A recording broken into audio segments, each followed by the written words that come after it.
Good morning. Let's make my current hyperfixation cookie that I recommend all of you make in this wintry season since it's so delicious. I've just been craving a chocolate chip oatmeal cookie, and this recipe down below I found has been like the perfect mix between buttery as well as fluffy cookie. So we're gonna make it together. We're gonna talk about today's topic, and as always I just want to say thank you for everybody who supports the channel, subscribes, hits the like button, takes a step further, becomes a member. I truly am grateful for all of you, and I just wanted to put that out there before we start the video.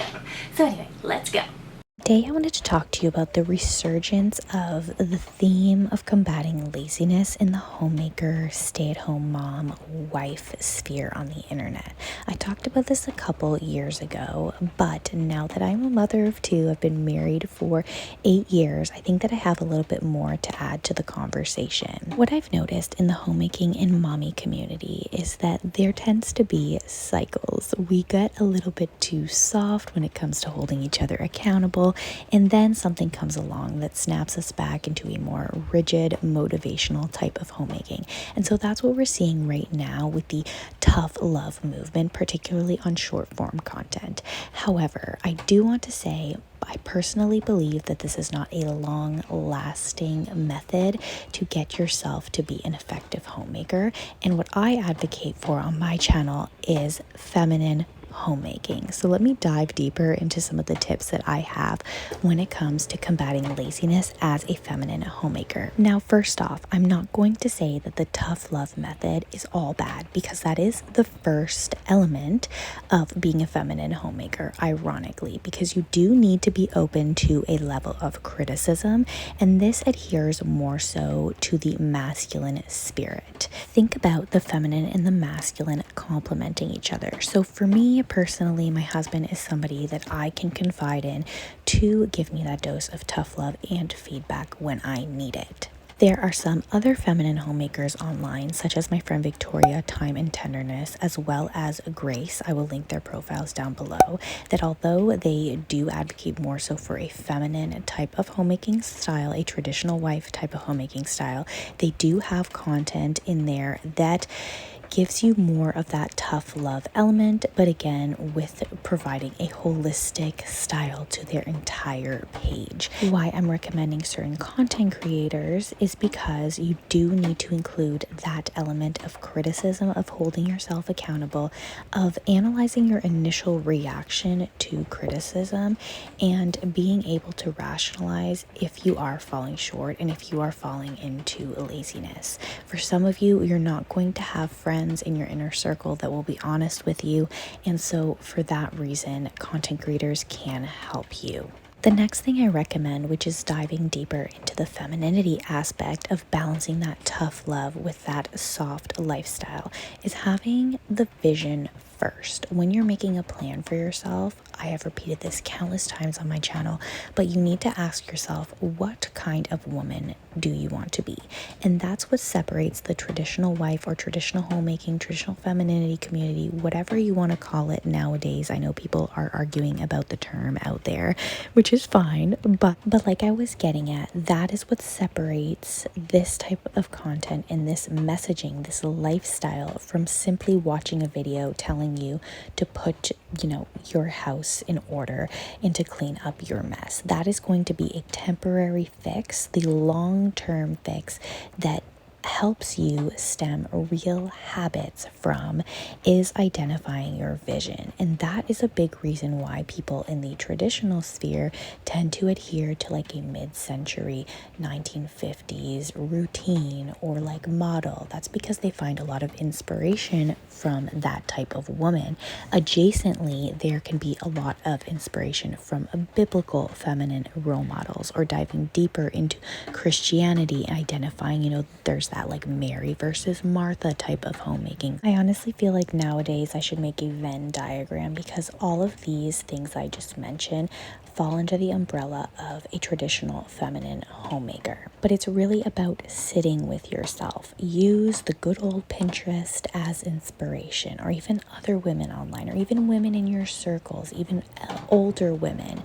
Ask yourself truly, what type of homemaker do you want to be? Because I've noticed that many women will become stay-at-home moms and they will get burnt out easily because they don't have a vision of the type of stay-at-home mom that they want to be. Do you want to be an active stay-at-home mom where you take your kids out every single day? Do you want to be a nature stay-at-home mom? Do you want to be a home-based stay-at-home mom where you do a lot of homemaking, crafty activities and cooking, but you involve your children actively? I tried to be a stay-at-home mom that takes their kids out of the house based on certain tidbits of inspiration that I found in short form content, but I didn't have a clear vision of the type of stay-at-home mom I wanted to be. So that led me down the path of burnout. Instead, I should have thought about the type of stay-at-home mom that I want to be based on my personality, and from there created a schedule for my kids, which is what I ended up doing with my homemaking systems that I have on the members side of the channel. Shameless plug here.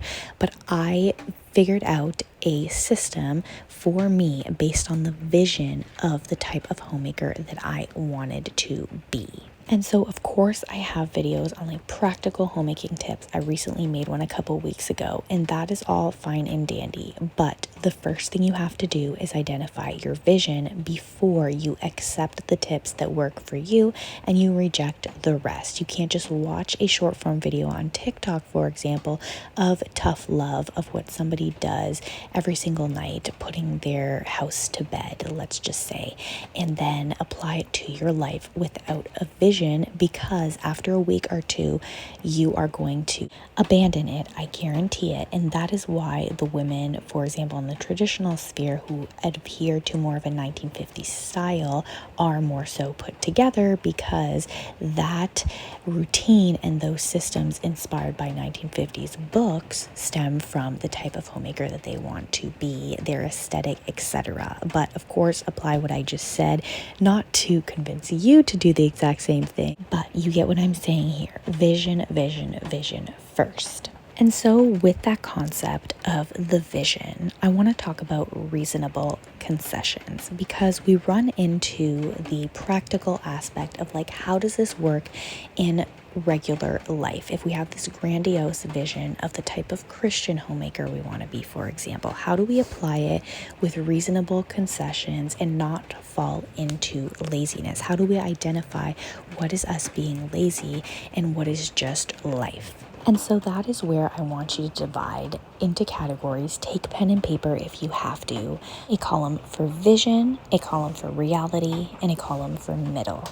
So let's take, for example, your vision to be an outdoorsy mom, to take inspiration from that program of 1,000 hours outside. That would be a part of your vision, the type of mother that you want to be. Reasonable concessions in your reality column would perhaps be that you have like 2 kids under 2, very little kids. You don't live in a place that has very good weather. You are not a very naturally outdoorsy person. All of those excuses that might hinder you from reaching your goals, that would kind of push you back into laziness, you put in the reality category. And from there, to avoid burnout, to live more of a soft feminine life, you find a middle ground. For example, perhaps your kids are so little that you need to find a fenced-in park. Perhaps you cut your outdoor time to 2 different blocks in the day. Another example may be a high-class vision for yourself of a very classic homemaker, of setting her table for every single meal, picture perfect, Martha Stewart style. Unfortunately, your reality might be that you are using paper plates, that you are relying too much on convenience foods, that you have a very busy schedule with your kids going, in and out of the house, and again, you rely on paper plates. Your reality currently trends towards laziness, so you want to find a middle ground. The gold standard is, of course, getting all your cutlery out for every single meal, but perhaps you only rely on takeout food and you make a hard rule for yourself that is just going to be for lunch, or you put the paper plates away and you only use them for lunch. I have a little bit of a grudge against paper plates, sis. You deserve to use a real plate when you eat. But anyway, the reality is you have to find a middle ground, and that is also how you stay balanced instead of trying to be extremely perfect and rigid for every single meal, setting up your table perfectly. That is where we find that feminine, soft life balance. Another example, perhaps you want to be the very visually put together, looks maxed wife and mother. The reality is that you live a hectic lifestyle, or you go outside a lot in the heat with your kids, or you do sports with your kids. You can't always have, a perfect outfit. Without a vision, you would fall prey and swayed to the demands of motherhood, and you would probably fall into that hot mess, like, let yourself go, mama, like it's okay to go outside in pajamas and messed up hair, mama, type of lifestyle. But with the vision and your category of reality, you're able to carve out a middle ground. Maybe you do overnight curls. Maybe you have athletic dresses incorporated into your lifestyle. Maybe in order to keep your nails looking clean and pristine, you do them every other week to give yourself a little bit of a break.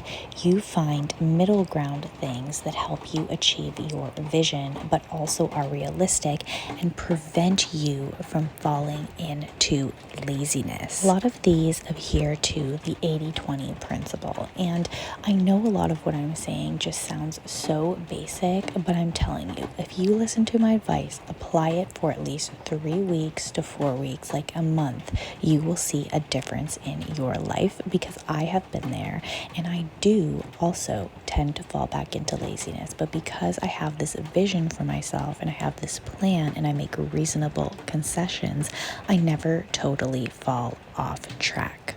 And the last minor point that I want you to analyze in your life is, what does it take for you to start your day off, to give yourself that activation energy to do the things that you need to do every single day, to get that momentum going in your life? For me, a couple examples would be knowing exactly what I'm going to wear and getting dressed within the first 30 minutes. If I wear my PJs beyond 30 minutes after waking up, I find myself being sluggish throughout the day.